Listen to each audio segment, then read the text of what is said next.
Alors, je vais vous montrer ici le deck chasseur que j'ai utilisé pour faire Zinar en héroïque, donc sur une base d'un chasseur face, un gnome lépreux, enfin deux gnomes lépreux, deux worgen, deux sergents grossiers pour faire les trades au départ, le Gletsuka également pour faire les trades au départ, Explo givrant parce qu'il pose de grosses créatures et pas mal de créatures à 2 points de vie. Donc sachant que on joue contre l'ordinateur et qu'il ne réfléchit pas à quel piège on pose, des fois il suscite toutes ses créatures sur le piège explo. Deux tirs réflexes pour clean ou finir, une chouette parce qu'il invoque des créatures qui se boostent. Le jongleur de Conto, comme il invoque beaucoup de créatures, ça commode bien avec le lâcher des chiens. Les savants fous pour aller chercher les quelques pièges qu'on a et faire un peu de carte advantage. L'arc cornedale, pareil pour faire quelques dégâts. Compagnon animal pour avoir une carte solide tour 3. Les ordres de tuer soit pour clean les créatures à 5 points de vie ou avoir un burst final. Le tir meurtrier qui dépanne pas mal, surtout vers les tours 3-4 où on n'est pas très bien et lui pose directement de grosses créatures comme il a plus de mana que nous. Donc ça clean plutôt sympathique. Un chauffeur pour mettre des dégâts ou des trades directs et également pour les golems. Donc les golems très bien ici parce qu'on s'en fiche qu'il ait beaucoup de mana. Dans tous les cas, son mana est double par rapport au nôtre. Donc on n'hésite pas à lui donner. Quand on posera au tour 3, lui aura déjà 8 de mana au tour 4. Donc ça passera très bien. Voilà. Voilà pour ce deck.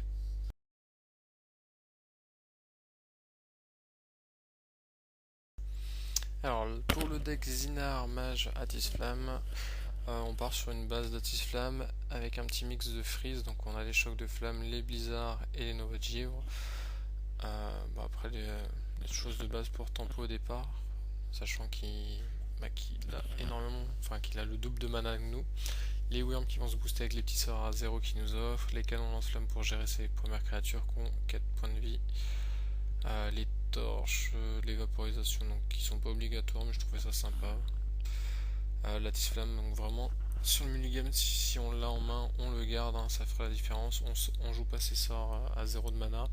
Et au tour 3 on le pose avec les 3 sorts qu'on a eu à 0 de mana et c'est juste un massacre. Pareil pour l'archimage, on aura un sort à 0 à chaque tour, donc une boule gratuite à chaque tour, c'est monstrueux.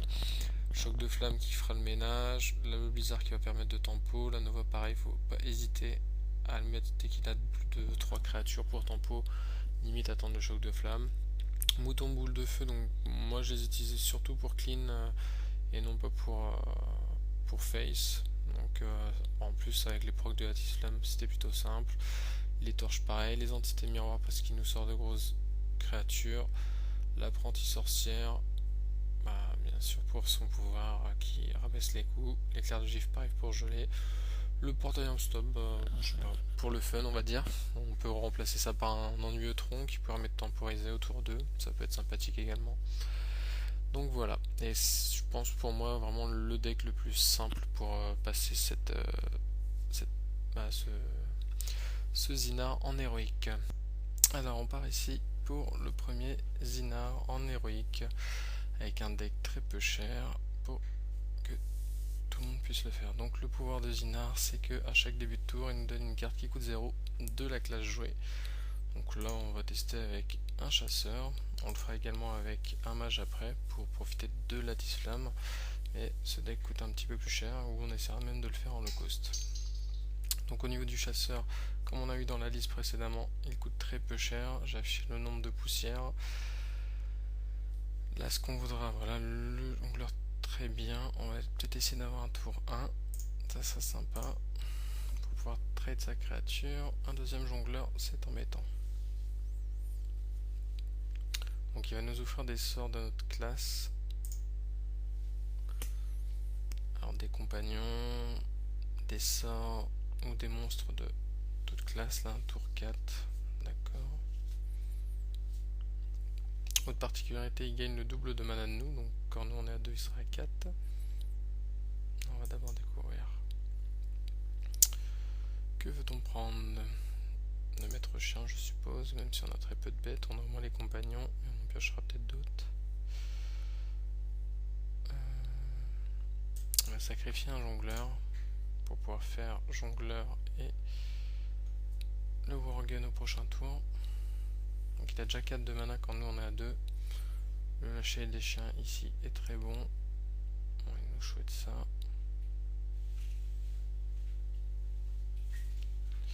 Alors on a 2 chances sur 3 que ça tombe sur le bon. Hop, on va quand même mettre le Worgen, on va garder, découvrir un sort.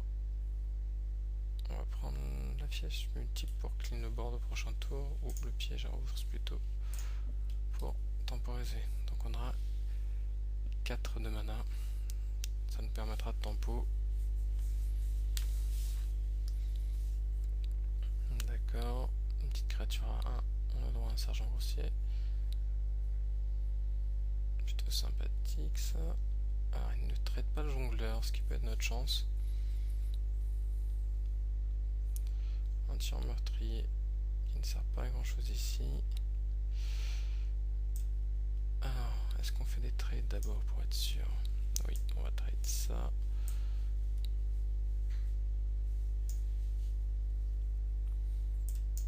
Hop, mettre notre compagnon animal.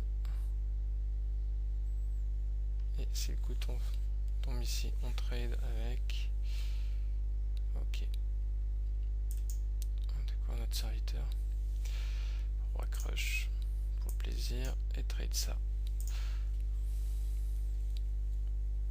Alors on a notre créature à taunter au prochain tour. On va découvrir un sort. On va pouvoir utiliser notre tir meurtrier là-dessus s'il n'invoque rien d'autre, quoiqu'il a déjà encore 5 de mana, voilà.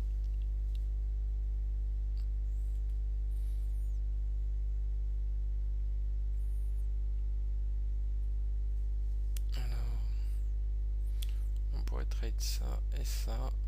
Il nous mettra encore 4 dans la tête. D'abord découvrir un sort.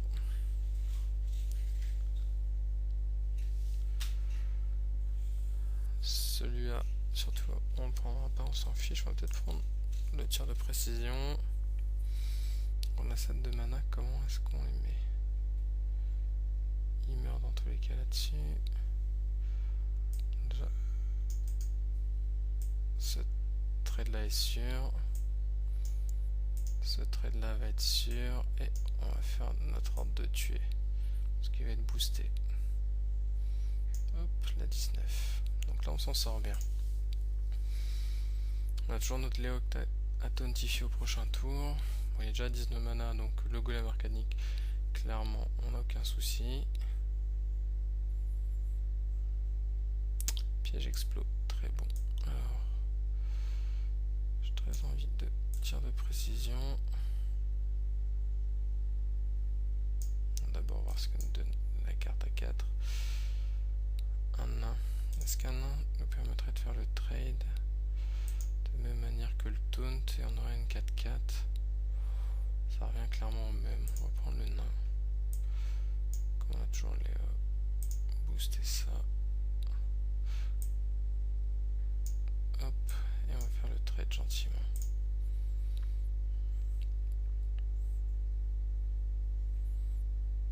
Il va nous découvrir un sort. Il prend 4 directement.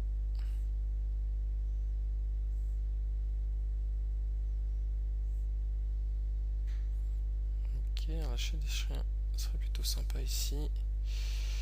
Un ordre de tuer. Alors on va d'abord voir le sort. Piège à ours, piège à serpent. On va prendre un deuxième piège à ours. On va clairement mettre un piège explos. Faire le trade. Mettre le piège à ours. Et mettre un petit pouvoir héroïque. Donc là on a tempo tout l'early game. On va essayer de lui mettre quelques dégâts. On va découvrir un sort. Donc là le piège explos qui va faire la différence ici. C'est très bon pour nous.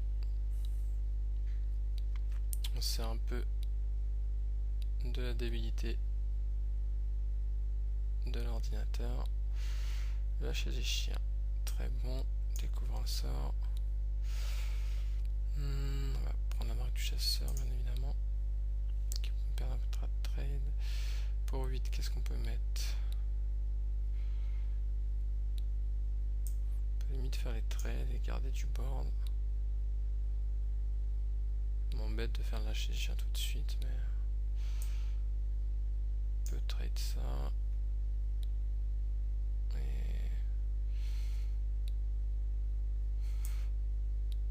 poser du board pour clean au prochain tour au cas où.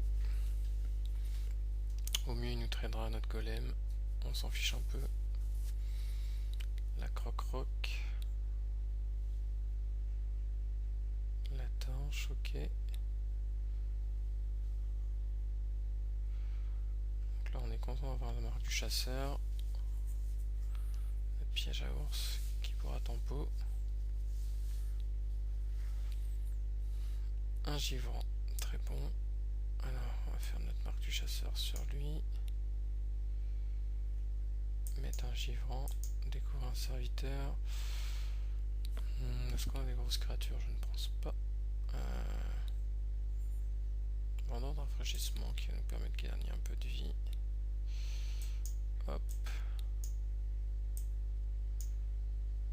Et on va trade sagement. Donc là, ce serait bien qu'il floute le board pour notre petit lâcher chien qu'on attend depuis tout à l'heure. On a du givrant pour qu'il remonte. La torche qui va nous mettre face. Non, il trade la créature. La chouette sur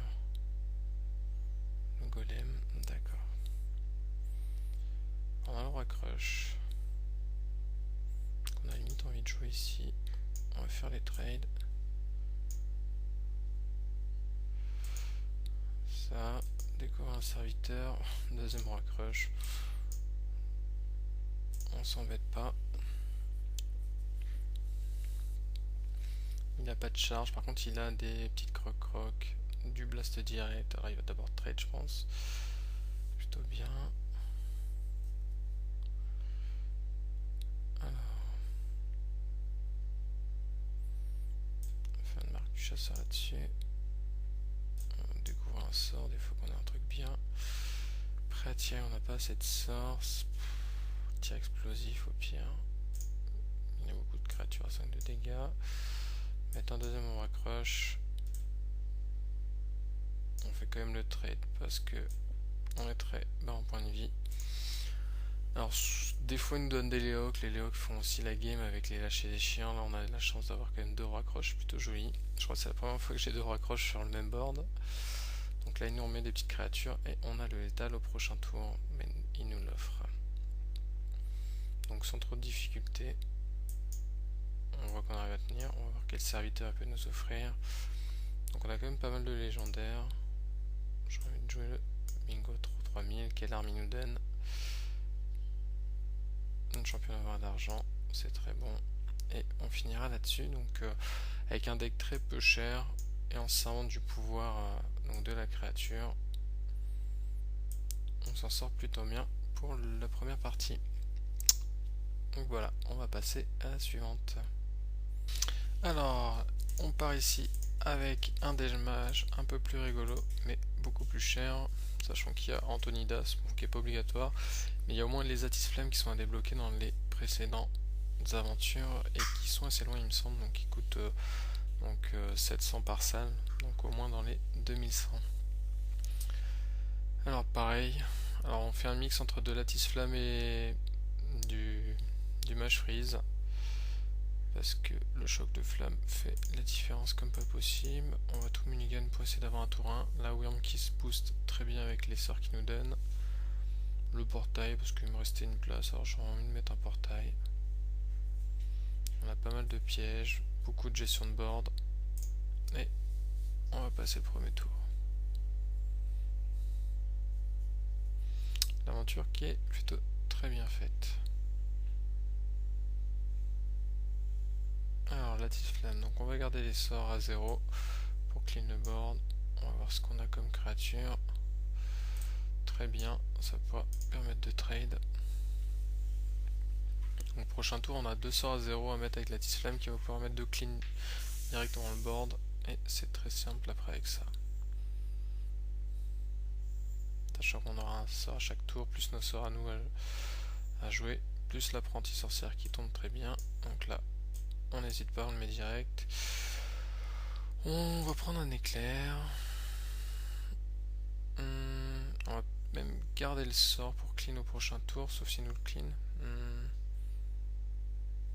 On va le garder comme ça. J'espère. Il a une croc. Alors il utilise des croc-rock et des blasts directs, donc des boules des torches, donc il n'infligerait que 3, à la croc-rock pareil. Donc là pour cette 2 mana, directement la 6-6, c'est cool.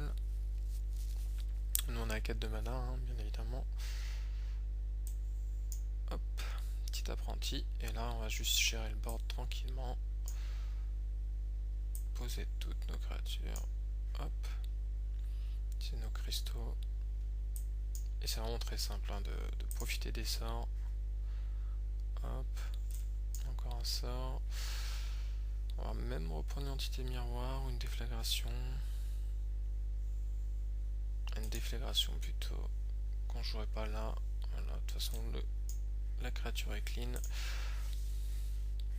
Et donc là en gros, il n'a pas de clean de zone lui. Donc on va pouvoir bourriner ses créatures, les tempos. Il nous remet un hurlevent, pardon. On peut même, on va lui mettre une torche. Hop, un dégât c'est parfait.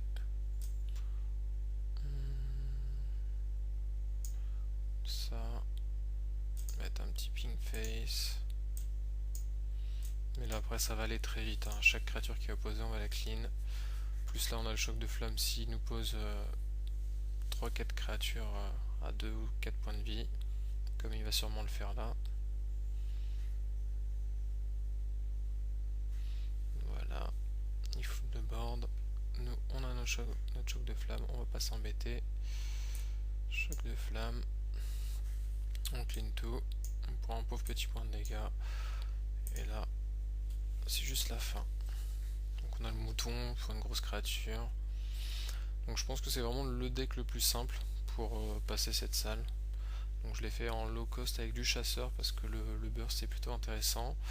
J'ai essayé de le faire en mage également low cost sans lattice flamme, donc en espérant avoir dans les sorts qui nous donnent les créatures. Ah, il nous silence quoi? L'ordinateur qui est un peu bête. Donc là bah pareil, hein, on va clean entièrement le mouton sagement.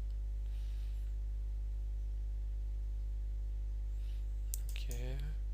Ça va me donner un serviteur, on va prendre le Drake Azur. Pour le dégât de sort bien évidemment. Découvre un serviteur. J'aime bien le bolf, on prendra pas de dégâts comme ça.